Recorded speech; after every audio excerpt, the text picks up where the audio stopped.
Assalamualaikum warahmatullahi wabarakatuh. Perkenalkan, nama saya Kristabella Putri dari kelompok 6. Kali ini kita akan membahas mengenai skala ekonomis, persaingan tidak sempurna, dan perdagangan internasional. Jadi, pada teori sebelumnya kita selalu mengasumsikan pasar persaingan sempurna.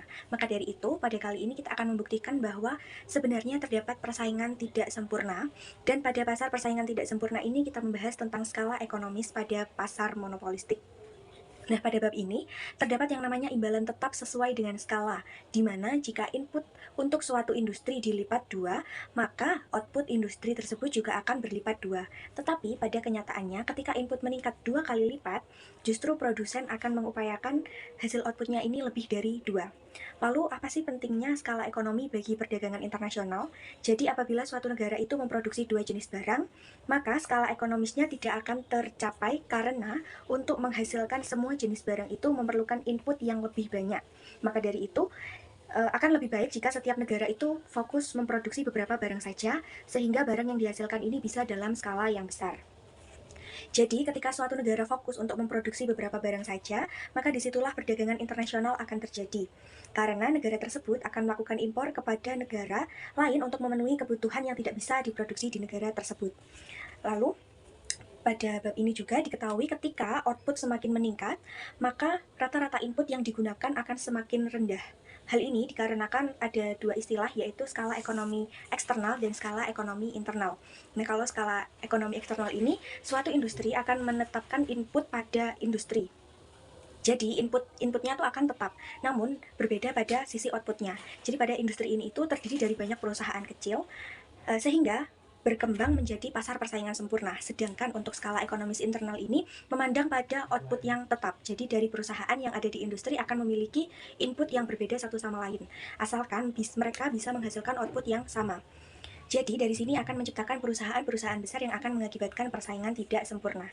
Selanjutnya, pada pasar monopolistik hanya akan memproduksi lebih banyak output ketika harga turun, dan pendapatan marginal perusahaan monopolistik akan selalu lebih rendah daripada harga seluruh unit yang diproduksi.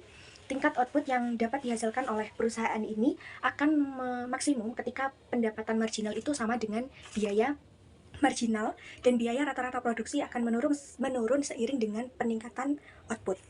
Lalu, bagaimana hubungan antara jumlah perusahaan dengan biaya rata-rata, lalu hubungan jumlah perusahaan dengan harga, dan keseimbangan pasar?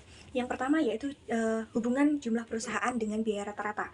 Jadi semakin banyak perusahaan yang beroperasi, maka akan semakin tinggi biaya rata-rata yang harus dipikul pada masing-masing perusahaan. Hal ini dikarenakan semakin banyak perusahaan, maka makin sedikit pula produksi di perusahaan tersebut. Lalu hubungan yang kedua yaitu hubungan antara jumlah perusahaan dengan harga. Jadi semakin banyak perusahaan di dalam suatu industri, maka akan semakin ketat persaingannya. Jadi perusahaan ini akan bersaing untuk menekan harga output perusahaan. Selanjutnya yang terakhir ada keseimbangan pasar. Jadi kondisi keseimbangan ini kita misalkan ada pada titik N2 gitu ya. Lalu harga pada titik P2 dan biaya rata-rata pada AC2. Nah, apabila N lebih kecil dari N2, maka perusahaan akan memperoleh keuntungan monopoli. Sebaliknya, jika N lebih besar dari N2, maka perusahaan tersebut akan mengalami kerugian. Nah, dalam perdagangan internasional, negara akan mengurangi keragaman barang yang diproduksinya, sedangkan barang yang tidak diproduksi akan diimpor dari negara lain.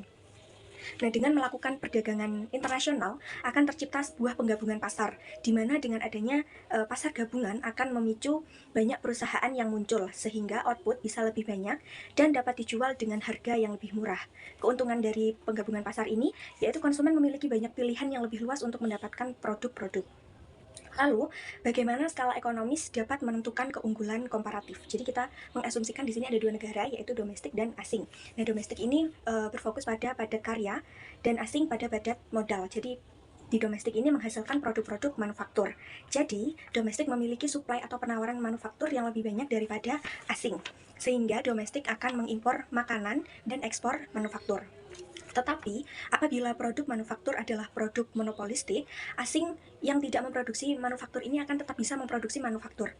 Sehingga besar kemungkinan konsumen yang ada di negara domestik ini menginginkan produk manufaktur yang ada di asing.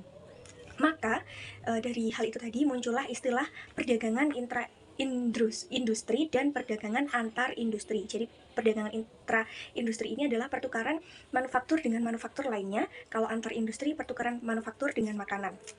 Jadi, perdagangan intra-industri ini tidak mencerminkan keunggulan komparatif karena masih tetap melakukan impor walaupun domestik itu bisa memproduksi sendiri. Tetapi, untuk perdagangan antar industri ini bisa disebut sebagai keunggulan komparatif karena mencerminkan keunggulan dari masing-masing negara. Sekian dari saya, akan dilanjutkan oleh Karisma Anggraini. Dumping. Diskriminasi harga atau price discrimination merupakan praktek penentuan harga yang berbeda untuk konsumen yang berbeda. Bentuk paling umum dari diskriminasi harga dalam perdagangan nasional adalah dumping atau banting harga, yaitu suatu praktek penetapan harga di mana perusahaan mengenakan harga lebih rendah dari barang-barang yang diekspor daripada harga di pasar domestik, sedangkan barangnya sama saja. Dumping sendiri merupakan persoalan kontroversial dalam pembahasan mengenai kebijakan perdagangan dan sering dianggap sebagai suatu praktek yang curang, dan karena itu diatur khusus dan dikenai sanksi. Dumping sendiri dapat terjadi jika dua kondisi yang terpenuhi. Yang pertama, industri atau pasar yang bersangkutan harus terbentuk persaingan tidak sempurna, sehingga perusahaan dapat menetapkan harga secara sepihak dan bukannya sekedar menerima harga secara pasar secara pasif. Yang kedua, pasar harus tersegmentasi, yang artinya sehingga para penduduk domestik tidak bisa dengan mudah membeli barang-barang yang dituju untuk ekspor. Jika keadaan-keadaan ini telah terpenuhi, maka suatu perusahaan monopolistik akan segera melakukan dumping karena ia tahu bahwa melakukan dumping dalam kondisi-kondisi seperti ini merupakan suatu praktek dagang yang menguntungkan. Kemudian teori ekonomi eksternal atau keuntungan eksternal adalah skala ekonomis yang terjadi pada tingkat industri secara keseluruhan, bukan pada tingkat perusahaan secara individual saja. Gejala ini memberikan peran penting kepada faktor atau historis, termasuk yang bersifat kebetulan. Dalam penentuan pola perdagangan internasional ini, jika ekonomi eksternal ini benar-benar terjadi, maka suatu negara yang memulai suatu industri yang besar bisa memelihara keunggulan tersebut sekalipun negara lain secara potensial dapat memproduksi barang-barang yang sama dengan biaya yang lebih murah. Jika ekonomi eksternal ini terjadi, sebagian negara justru bisa mengalami kerugian dan berlangsungnya perdagangan.